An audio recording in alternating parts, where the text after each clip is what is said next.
So this this sort of rise of mobile and social, the sort of 2/3 of the old so-mo phrase, is really beginning to reshape how we think about journalism. And actually, one of the big problems with almost publishing now is we have a whole new set of gatekeepers between us and audiences, all of whom are trying to encourage us to start publishing directly into their platforms.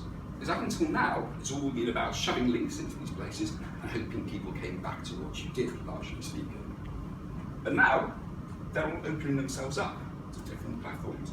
Take LinkedIn, for example. LinkedIn, a couple of years ago, introduced its own blogging platform. Initially, it was invite only, you had to be one of their influencer network, but they opened it up to everybody. With obviously sterling results for everybody publishes on it, as the number of comments and shares there shows you. And it really is just a very basic blogging platform. Stick an image at the top, write some stuff at the bottom, put another image in if you want. It's very familiar. Facebook revamped its notes offering about a year ago to something that looks, again, suspiciously like blogging. You dump a picture at the top, you put pictures down there, types of stuff, you publish it into Facebook. It looks suspiciously like blogging, or as one person said, it might be the end of blogging, which is blogging has had more deaths than most opera stars. But actually what this does, the reason they're doing it is for those people who don't actually want to maintain a website. It's a really easy way for them to put much more rich and detailed content into a place where they already have an audience, where they have Facebook followers, where they have LinkedIn contacts.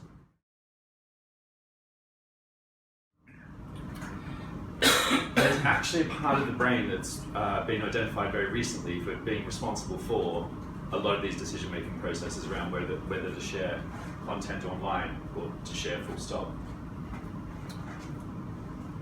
So the smart psychologists over at UCLA did a study. They put a bunch of subjects in a room, put them with an MRI, and they put them in scenarios where they were making decisions about whether to share a certain piece of content or not. And what they found in every single subject was there's a certain area of the brain that is activated when they're going through that decision-making process.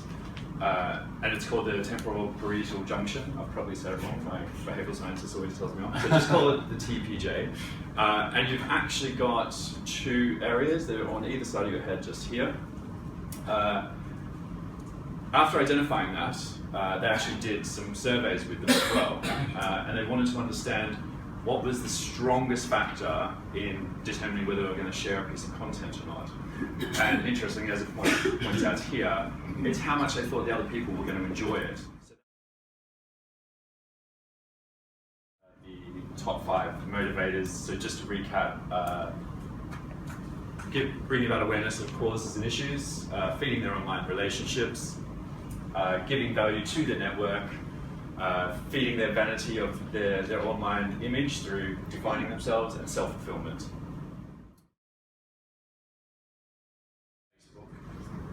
Actually, you might get a very high number of likes or a very high number of views, but what's the relevance of the audience that is consuming that content or clicking on that content and liking that content? They're just vanity metrics if the result you get out of it is just a bunch of positive looking scores in your analytics. And actually LinkedIn's really good at some things. So it's fantastic for those thought leadership products. As a consumer platform, next to useless.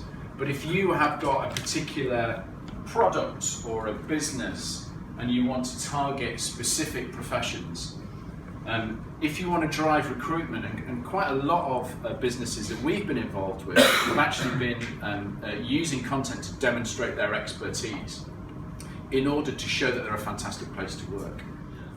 And you had a second. I did, but yeah. Okay, let's let another, and then we'll come back to you. Yeah, let's have this. I guess a question for the three of you. What's the sort of trend that excites you the most, sort of from a macro level in content? So for me, it's the transition to more immersive content formats. So the 360 video, the virtual reality, and so forth. I think we're very much moving from an age of being an information age to an experience age, and I think digital content is following that path as well. So people are going to be a lot more immersed in the content, quite literally, physically, through that. 18 months is the challenge. The stuff I'm most excited about is sort of probably a bit outside that. So I think the sort of the whole chat thing is massively exciting. But I think when the chat starts merging with voice interfaces, that could create some really exciting environments, but that's many years down the line now. I think in the immediate future is the fact actually years on, a lot of both branded content and generative content are starting to finally start doing genuine multimedia. There's a lot of times like, I've done multimedia, I've done a video. No, that's still one form of media. And multimedia is where you incorporate all the different forms of media in one bit of storytelling in an interesting way. It's taken years for us to start doing that fluidly, but finally, about 10, 15 years on, we're starting to do it in some really interesting ways that create, as you say, very compelling experiences that aren't just reading or watching, or an interesting mix of all of them. And some really good stories. I've had some students this year doing final projects that are really finally beginning to do some stuff that works really well and uses all these different skills together as a genuine toolbox of storytelling, and they're choosing very well which bits they use in which context. Yeah, well, you've chosen my kind of top two favourite responses, so I feel they need to be really contrarian. I think that right now I'm really enjoying Medium because finally I'm reading very long form content on the internet, and I feel that that horrible sort of past few years where I stopped buying newspapers and wasn't quite consuming long form content online. I'm enjoying spending 10 minutes, 20 minutes reading articles, and Medium's ace for that.